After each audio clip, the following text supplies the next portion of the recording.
Hello and welcome to my studio. I'm Jessie and this is the Knit Up and Dye podcast, episode 83, Catching Up. I have so many things I want to cover. I haven't talked to you guys in almost 2 weeks, but this could be a little disjointed. We have a new member of the household, Gracie, and Gracie is wandering around right now, so I gotta keep a little bit of an eye on her. She's really new to our household and doesn't know all the rules yet. So please forgive me if this is a little disjointed today, and perhaps we'll have an opportunity to meet Gracie later. As always, I'd like to start with my thanks, and I have a cheat sheet here and ready because there are so many of you I want to thank, and I'm not that good with names.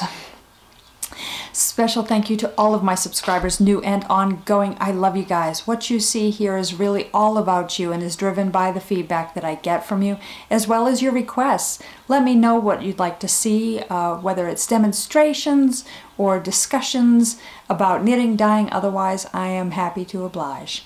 Hello and welcome to my newest subscribers, Melody, Dinah, Missy, Pamela, Shelley, Patty Ann, I'm gonna kill this one, Ekaterin, Christine McWiggins. Thank you all for adding me to your day and to your lives.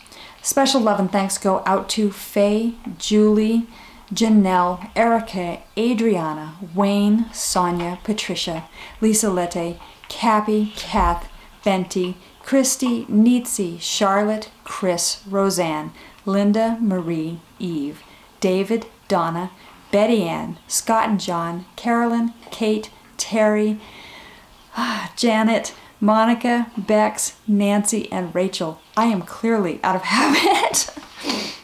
Much love goes out to my Zoom family, Robert, Roz, Paula, Brian, Jen, Elizabeth, Nicole M, Nicole B, Katie, Shirley, Tracy, and Georgianne. I love you guys, and I hope you have an opportunity to hang out with you guys soon. Warm hello and thank you to go to all of my patrons. You honor me. Thank you. So much to talk about, and just as I say those words, I realize I'm missing one of the projects I wanted to show you, so I'm gonna dash and I'll be right back. I'm back. This is gonna be disjointed, and I do apologize for that. I'm trying to keep everything together, and there's so much going on. There's so much going on. So, I recently took a trip, as you all know, if you've been following me for any period of time, or if you're watching me on Instagram. I went up to Wisconsin to a trunk show at the wonderful Unwound Artisan Yarn Shop in La Crosse. And that was an absolute delight. And in my journeys, I got to visit some of my friends, and that was great fun as well. And I took some knitting with me. I got some knitting done. I worked on my holiday exchange ornaments. I didn't get them all done, and I'm not sure that I'm sold on that yet. I'm still thinking I may re-knit them in a different yarn. I haven't decided. I'm not going to show them to you. I don't want to spoil any surprises, but I'm still playing with that process, and I had to learn a new cast on to do that, which I'm not ready to demonstrate for you guys yet, but I'm still... You gotta do these things a few times before you really get them down. I worked on a project during my trip. My husband's always telling me I'm a knitter and I should be able to make myself some mittens or some gloves, and I refuse to knit gloves. I will not do it. Little fingers, nope, too fiddly for me, not gonna happen. And I don't like mittens. I don't like mittens. The texture on my fingers and the loosey-goosey of being in a bag and trying to grab things, and that's just not my thing. That's just not my thing. However, fingerless mitts, oh yeah. I love them. This pattern is Seacoast mitts. I forgot to write down the designer's name. My Ravelry page has a link over to her pattern. I knit these in worsted weight. This is a yarn by Shannon Shaw over at Supernatural Yarns. This is her Crucio colorway. I love them. It was an easy project. The back has this wonderful corrugated caused by stockinette and reverse stockinette used in turn. The palms are stockinette. You can easily adjust this pattern. You could make the wrists longer, you could make the hand longer, you could make the thumb shorter, longer, whatever you want. It is a really easy to interpret pattern. I picked it up for a song. I think I paid $3.50 for it on sale because the wonderful designer experienced life, and her poor dog had a retina detach, and she had crazy vet bills, and she did a sale to do a fundraiser, and I'm there for dogs. So I picked up this pattern and I love it. I am very likely to knit myself another pair of these. I might do one that's a little bit longer in the fingers just for deep winter. But so far as fall goes and driving and commuting, these are it, and I can still knit in them. I love it. Please be careful, Gracie. We have named our new family member Grace because she has none. And I'm terrified she's going to knock over the camera as she wanders around checking out her new digs. So I got these done. I worked on them on the plane a little bit. I worked on them during my visit a little bit. They were easy. They were wonderfully easy. I don't think I would change anything about this pattern. The only thing that I would do different is I would pay a little bit more attention to my own personal notes. I did the larger size just because that's how my gauge was coming out. I might knock it up one needle size and do the smaller depending on how that edges out the gauge. I might add a couple stitches. It's just a little bit snug here, but it's early days, and once you start to wear these things, because I'm not going to block them, they're mitts, they will loosen up, they will wear in and become your own.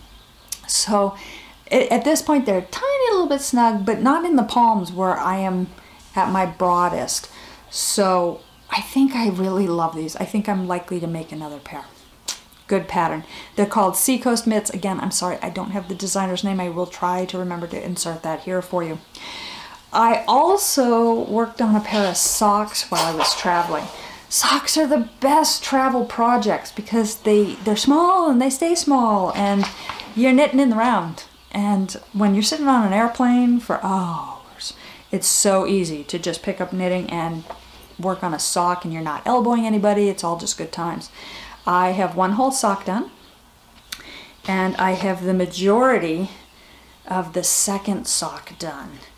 And I am super happy with these. It's a vanilla top-down standard stockinette, and I am making the most out of this colorway. Again, this is a Supernatural Yarns. It's a Shannon Shaw yarn. This one, I don't think I have my label with me. I don't. I think it is You Have Your Mother's Eyes. I think it's a Severus Snape inspired colorway where he's offering his memories to Harry, and it's the memories are in that awesome glowy green color to go into the pensieve, and that's what you're getting here is the blues and blues. You're getting this beautiful bright green, kind of a tennis ball yellow green. You're getting a pretty rosy pink, and you're getting blacks and grays, and they spiral up beautifully. I love her yarns. I'm such an addict. This came out of my collection. I have stock of her. I will be well into my 50s and knitting her yarns. Probably 70s. I've got a lot of her yarn. Fun project, easy project, just knit in the round. Simple airplane knitting. No real pattern. I'm doing it 60 stitches in the round just because I've loosened my gauge and I'm tightening my stitch count to compensate. And I've shortened my foot slightly just because I want the negative ease on there. I'm finding that some of my socks previously were knit with a little bit too much foot length and a little bit too much slop, and I'm learning as I go. So I had 3 projects that I took with me while I was traveling. I had the mitts, I had my Christmas ornaments that I'm still working on, and I had my socks, and I got good things done. I actually have like nearly wearable items. So my trip, I had the absolute pleasure of, like I said, going up to Unwound for my trunk show. And because I was flying into Minneapolis, I was able to connect with Scott from Scott and John's podcast, Sweet Tea No Shade. John unfortunately was out of town, so I missed him, but I was able to connect with Scott. and we went out for a quick dinner before I drove over to La Crosse and just got to sit and laugh. And one of the coolest parts about meeting your fellow podcasters is that we've had one-way conversations with each other through our podcasts for a huge amount of time. You see me, I talk to you, I love you guys, and you get to meet my family to some degree through my conversations. You learn my personality, you learn my behaviors, you learn my gestures, you learn my tone of voice, you learn about what I like, what I don't like, what I enjoy about my hobby, what I know about my hobby. You get a pretty good profile of who I am. And likewise, when I watch other podcasters, I have the same thing. And this was absolutely the case in meeting Scott. The very first thing that I exclaimed when I saw him was, "Oh my God, you're in 3D." Because I'm so used to seeing him on TV, and suddenly there he was in real life. And it's this bizarre, fantastical, surreal kind of experience where somebody has stepped out of your TV and suddenly they're standing there in front of you. And he was absolutely everything that I had imagined, assumed. He is a consummate gentleman. He is an absolute dear. He is funny as a stitch. He is my brother from another mother, and I adore him. I so wished I could have met John, but there's another time. There's another time. And I can't say enough about how genuine Scott is and how wonderful he was. I'll try to insert a picture here if I can.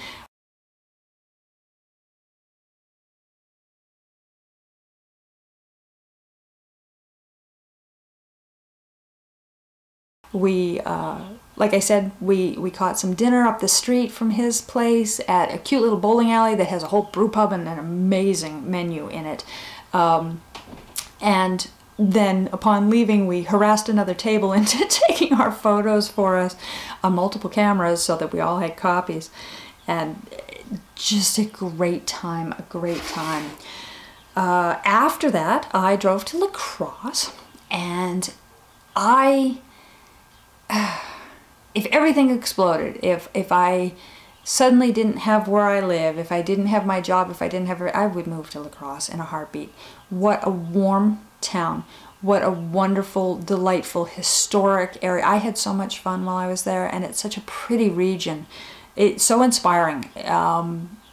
I see a lot of desert tones here. I see a lot of sand colors and sage colors. We get a huge blue sky here, so I see lots of blues, lots of oranges from our sunsets. But I don't see as much green. And one of my big inspiration moments was the morning that I drove down to the shop for the first time, and I drove through this whole marshy area, and there was moss, and there was stuff in the swampy areas floating on the water, green and green and green and green and layers of green, and it was so beautiful and so inspiring. And I just thought, oh goodness, I'm gonna produce a lot of green yarn in the near future. Really a beautiful town in that it has great history, old brick buildings and beautiful architecture, and unfortunately I photograph like nothing. I have a tendency to get so caught in the moment and so fascinated by all the things that I'm seeing or I'm being talked about, and I just soak in that moment. I live in that moment, and then I get back and I'm like, oh, I should have taken photos of that. What was I thinking? And so I go back and I visit again, and I take photos next time, right? So, the trunk show. I had the most wonderful time at my trunk show this year. I get to see old friends. I get to meet new friends. I get to hang out with so many different knitters of all ages. I get to meet other dyers. I get to meet weavers. I get to meet people I've interacted with online. I had a great time. Names are unfortunately a blur. Every one of your faces is trapped in my heart, and I miss all of you. We had some fun opportunities to enjoy food from local food trucks. We had, I got to go out with the shop owners to see some really unique art that is being hosted locally. I'll try to insert a photo for you.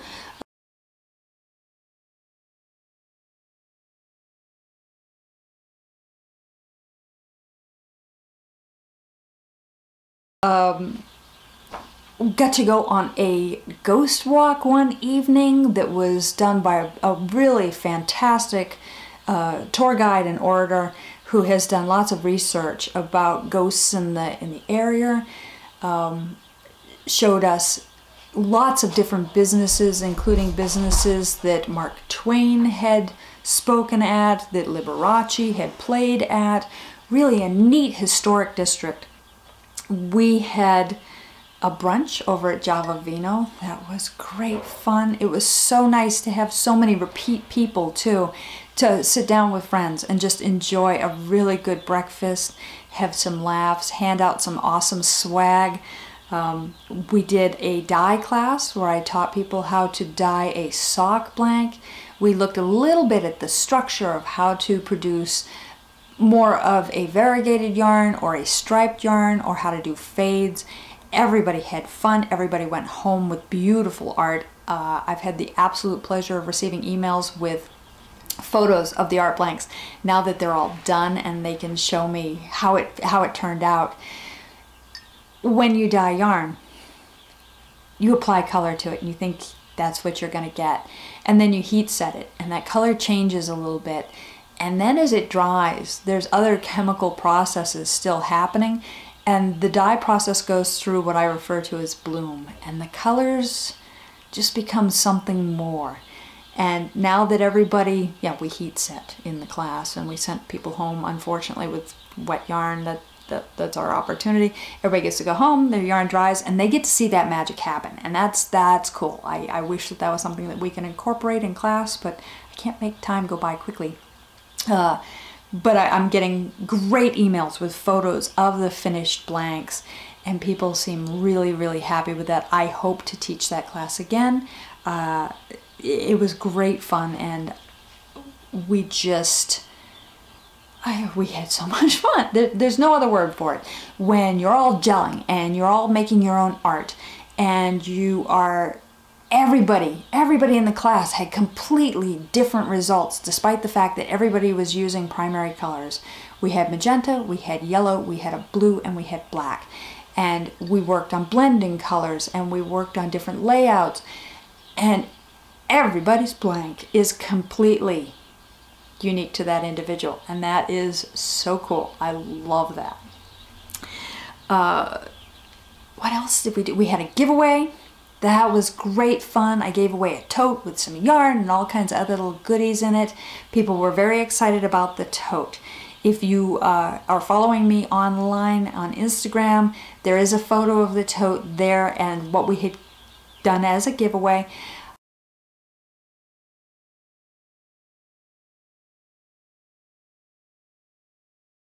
I'm working to see if I can get the tote into production.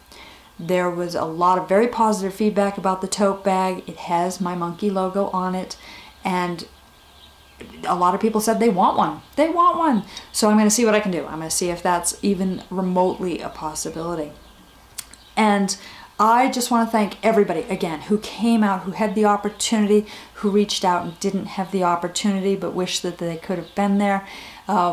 Everybody that participated in the trunk show or came into the shop after I left, unfortunately, thank you. Thank you so much. It was a huge success. I loved every minute of it. I can't wait to do it again. I received some beautiful gifts. You guys are so generous. I have coffee and books and maple syrup. I have yarn. I have, oh my gosh, I have soaps. I have a little candle I was given. I have a little, I have so much. I have so much. People are so generous and so wonderful, and you honor me. Thank you. I felt wanted. It was so nice to be so welcomed, and our community, the knitter community, is so gracious and so wonderful in doing that, and reaching out and making people feel welcome. And I experience it through contact with you guys, but to experience it in person is really heartwarming and overwhelming and amazing. So I talked a little bit with you guys about changes on the home front. Just before I left for my trunk show, you all knew that I had a dog who had developed lymphoma that unfortunately had to be put down. She had a wonderful life, and it was very sad, but we had the opportunity of giving her peace. That left us with 2 dogs. We had Rudy, who's my youngest, and he's one big, rude, handsome fellow, and then Chica, who was 14.5 years old. The morning that I flew out to go to my trunk show, she had a event, we will call it. It looked very much like a stroke. She came back out of it. She was her old self, like nothing had ever happened.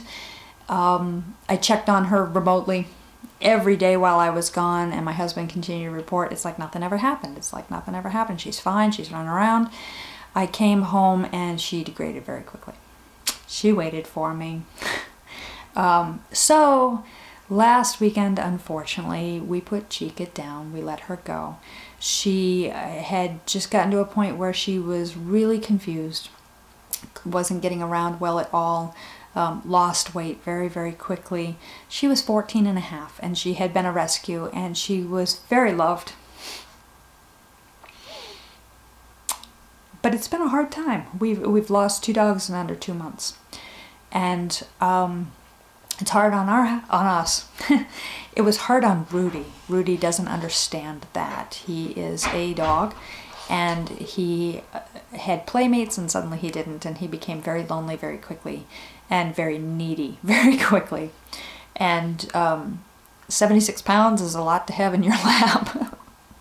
He started to gain weight because he was getting extra love treats, and because he wasn't being exercised anywhere near enough. He just didn't have anybody to play with or run around with. And so yesterday we went up to the same shelter that we got Rudy from, and we have picked up a guest. She is on trial here.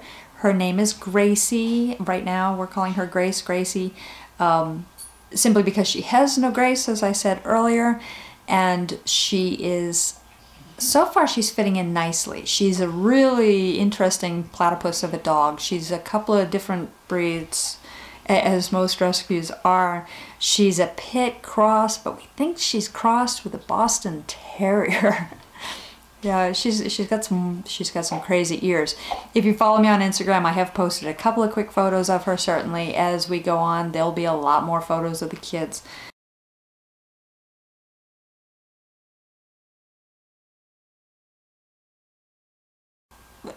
My dogs are a great joy in my life. I'm obviously very, very connected to my dogs, as you can see by the emotional response, and they're my children, they're my family, and I always share them. Although not necessarily here, because she's kind of a clod and she's going to knock over my camera, and I'm terrified of that, and I like being able to sit here and talk to y'all. So that's changes on the home front, and that's been kind of a challenge that ate into kind of my settlement time, the time where I get unpacked, the time where I respond to everybody. I have a couple of other people I got to get stuff out to, and I am so sorry for the delay. It's gonna happen, I promise. I have a list. I always have a list. The list. I always have a list. As well as the list, I try very, very hard to stay on top of things. And if I have missed you, it's not personal. It is not meant to be an offense at all. If I took offense to something, I would tell you directly. I would not do anything passive-aggressive, like not respond to you or anything like that. So certainly, if I have missed you completely, please reach out to me. My world simply, my cart got tipped. Knitting progress. Well, let's go on. I've got my punch list here, because otherwise this is going to go on for absolute days, because I could blather on to you about the beauties of lacrosse and the wonderful people. Again, thank you. Terry, you are so cool. And Kate, I love you, and you are, I'm so proud of you. You are so accomplished, you are so intelligent, you are so good at what you do, and I wish I had the opportunity to be a yarn shop owner. Wow. And to do it with the grace, the power, the intelligence, and the organization that you have. Girl, you rock. And Janet, oh, Janet, I love you. I love you so much. Thank you for joining the Unwound team. I can't wait to work with you for many, many years to come. And you, girl, you're a stitch. I love you. I love you. See, I could blather on forever. I love these people. Knitting progress. I've got my list. So my Dalen sweater. The Dalen sweater is the one that I'm working on in purple acrylic, and I have let that one camp for a little while. Part of it is I'm not real thrilled with the gauge I'm getting, and I'm a little afraid that my gauge is wider than it is deep, and I need to review that and make sure that I'm still creating a garment that's going to fit me, or I need to rip back and I need to reapproach this. How to eat an elephant blanket. I didn't bring it with me to show you because I'm a disorganized kind of mess right now. I got 2 squares done last night, so I'm back to working on it. It is a great fall project because I can just sit on the sofa with the blanket draped over my legs, and I can do a square at a time, and it's really potato chip knitting because as soon as I get a square done, I'm like, ooh, I should pick up another one so that it's there, and I'll feel motivated to do it. And then next thing you know, that square is done, and you're like, oh, well, we'll just cast on one more. And it goes. In timeout, I have a couple of shawls, including my new design coffee bar. Coffee bar is the worsted weight 3/4 square with the neck cut out like Barn Dance, like Farmhouse, but on a worsted weight that I'm playing with. And it's really very texture oriented. It's knits and pearls to get a neat design in it. I really ramped that design up, and I put a collar on it like a sweater collar, and I started to put a button band on it, and I wasn't thrilled with the direction I was going in. It was too much. And I've torn back from there, and I'm looking at it again and trying to figure out how to have some subtle nuances of a sweater, kind of like your grandfather's cardigan, and have the flexibility of a wrap, a neck wrap that you can put on and button in different ways, and make it an easy, fun project, something that you can just sit down and knit. And where that gets difficult is that I'm working the button band at the same time rather than adding a button band on. And it's an incorporated thing. It would be odd to have it added on the way it's designed right now. I don't like working button bands. It's me, it's a personal thing.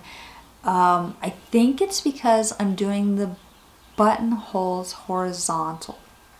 What does that mean? That means that on the row that the button band is worked on, I bind off X number of stitches, and I knit across that row, and then I come back to that point and I cast on the same number of stitches that I bound off, and then I continue.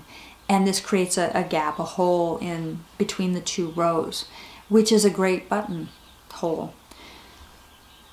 I don't like how sloppy it has a tendency to get, and that's me, that's my knitting. If I do a cable cast on, there's still kind of a funny gap. If I do a backward loop, it's loose. It's just, I'm not thrilled with it. I'm not thrilled with it. So I need to figure out what I want to do, because the bulk of it, the design of it, the weight of it is big. It's a worsted weight, so there's a chunk to it, and that kind of dictates a sizable button. We're talking about a button that's 1 inch to 1.5 inches in size, and so you've got to have a decent sized buttonhole there. It can't just be a yarn over knit 2 together kind of a thing. It's got to be bigger than that. Although I should look at that and see how low I can go, because I was thinking about binding off like 4 or 5, and that might be too big ultimately. I want to have something sizable. I want a visual impact. I want to be able to have 5 or 6 big art buttons on here. Give you that flexibility that when you knit this, you can do a focal point. You can really have a nice punch of a button on there that draws the eye, so that not only does the pattern be enticing and tactile and interesting to look at, but to have a nice button on there, whether it's a nice wood button or one of those beautiful polymer buttons, and have it be, wait, is that a shawl? Has she got a sweater twisted around? What is that? Have that added fashion interest, that added punch that's the goal. That's where we're headed with that. How's that for designer mind download? I just, this is how I think. So that is kind of camping right now, and I do very much want to visit that again because I love knitting on that.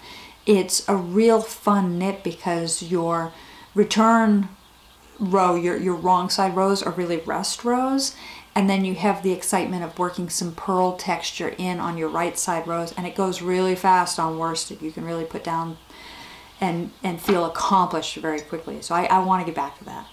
The barn dance shawl. Okay, I apologize. This should have gone out to test knitters already. There was a big delay. I have a tech editor that I had hired specifically for the barn dance because it is very much the farmhouse shawl, but there's a couple tweaks to it, and I wanted to make sure that my language was still good, that everything was in line and I didn't have mistakes in this. And she unfortunately was in a car accident. She broke her leg. It required surgery. And she was so upset. She was like, find another tech editor. She didn't want to delay anything. How do I say this? Everyone is worth the wait. I have no problem delaying my design. I have no problem, unfortunately, saying to my test editors, we're not going to do this right now, we're going to wait. I'm apologetic that if you wanted this, if you were ready to test knit and now it's outside of your timeline, my apologies. I did very much want to work with you, and certainly hopefully on future projects we can work together again. If you can hang on with me, we're there, we're going to do this. I very much want to make sure that I give her time to heal and get back in her right mind and remain a client for her.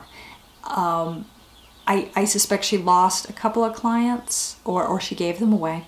I suspect that they will come back, but I want to be there for her because I get it. Wow, rough times, who hasn't had them? And rough times can be really scary, and although you can't fulfill all of your promises and all your dreams during that rough time, you can fulfill them when you get back on your feet, and why shouldn't I be there to help her do that? So barn dance has had a delay. We are back in talks. We're looking at when she can get me back in, when she's back at work, and when she's got time that she's not in pain, not in PT. Physical therapy, man. Cheers to my physical therapy. Brothers and sisters out there, please remember, and don't only exercise your body, please exercise your mind and your attitude as well, because that's how you're going to heal. I have to return to my own physical therapy because knitting on a plane and knitting for long periods of time. See how discombobulated I am?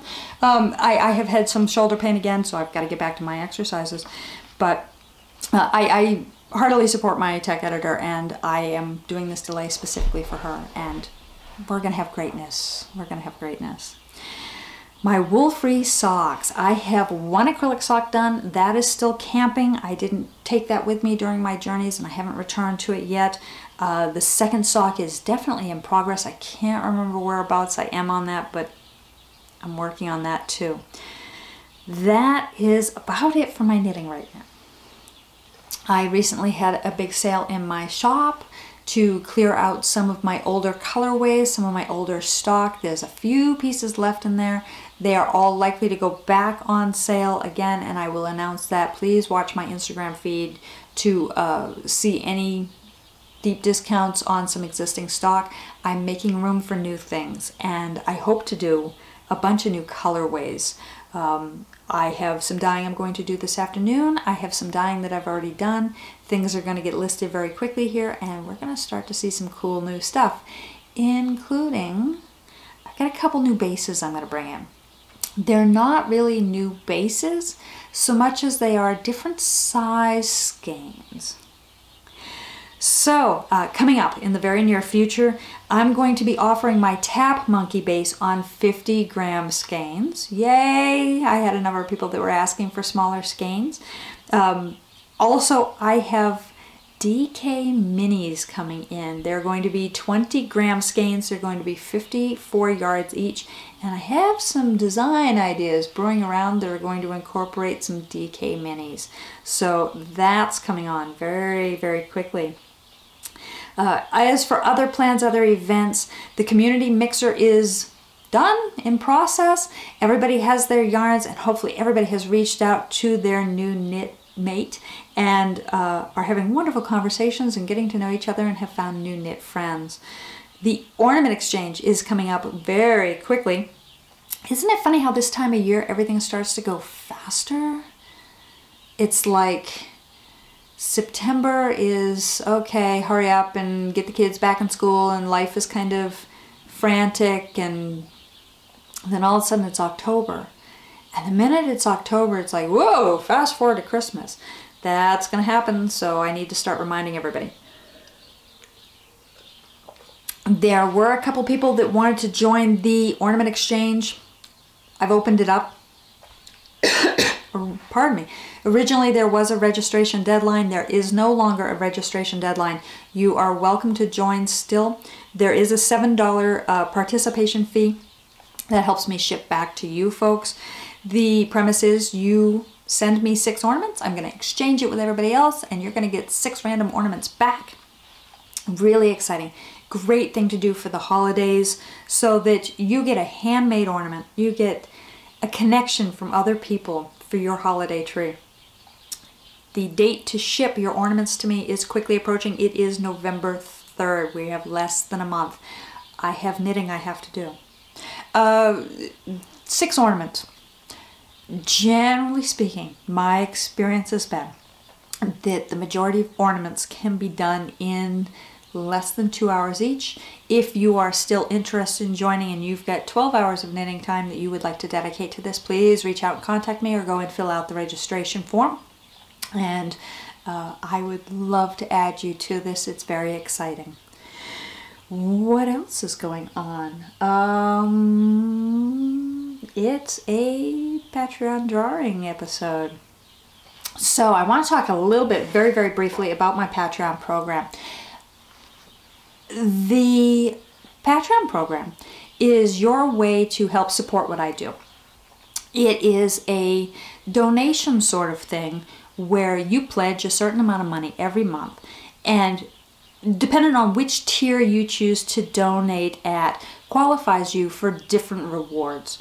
The lower rewards, whether it's a $2.50 donation, a $3.50 donation, or a $5 donation, puts you into a random drawing category where there is a prize at each level, and only so many people are allowed to register for that. And at the current participation rate, you have between 20 and 25% chance of winning the prize each month. The prizes are yarn, the prizes are patterns, the prizes are other little knickknacks and sorts of things. But there's something at every level depending on what you're willing to pledge to my efforts.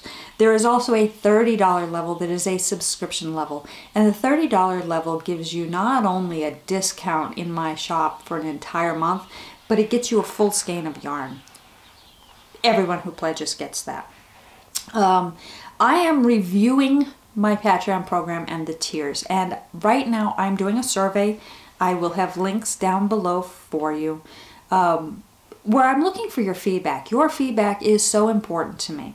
If you're going to contribute, if you're going to help fund this, whether it's better lighting, better sound, better video quality, better editing software, so that I can do my tutorials, so that I can offer exclusive content, I want to be sure that I thank you in a tangible, meaningful way. And I want to get feedback from you as to what is tangible and what is meaningful for you, so that I provide you with something that you appreciate. I have been remiss and I have not been able to get a lot of exclusive content up for you. That's going to change, and that's going to change very, very quickly, so that anyone who participates in the Patreon program does get exclusive access to extra things from me. There will be exclusive tutorials. There will be exclusive posts from me where you learn more about my design process and how I work. There's going to be more exclusive die sort of information there as well, because the people that contribute to making this work certainly deserve all the attention I can provide them for that. And I have an ultimate goal where I intend to offer a full-length class that is a project-based class that starts from the beginning, from the cast on, works you through all the techniques, any of the pitfalls of the process, all the way through the bind off and the blocking, so that you can work this project from beginning to end with me there along to help you in the process. That's my goal. Unfortunately, that takes some time and that takes some materials that I don't necessarily have, and the Patreon program is the fundraiser to help make that happen. Please, if you have interest in it, reach out, contact me, click on the link, go see what this is all about. I would love to work with you. This is your opportunity to be part of my company, my design process, and who I am through the podcast and through my business. And that kind of support is everything, because I don't have a coworker, I don't have a design team, I don't have a review team, I don't have an editor. Well, I've got my husband, he's an editor, right? But having that interaction with you and that feedback helps me build my business and offer you more. This month, like I said, is a month. This week, this episode is a drawing episode, and so I'm pulling up my random number generator and I am finding a pen, and we're going to draw for this month's prizes. Let me pull up random.org. That is not random.org. Do you have that where you're working on your phone and you have certain things that you go to all the time, and so automatically as soon as you log in you've already clicked on Instagram? I'm so bad that way. I mean to click on Google, I'm already on Instagram. I've already flipped through 5 things. Alright, I'm going to lunge for a pen.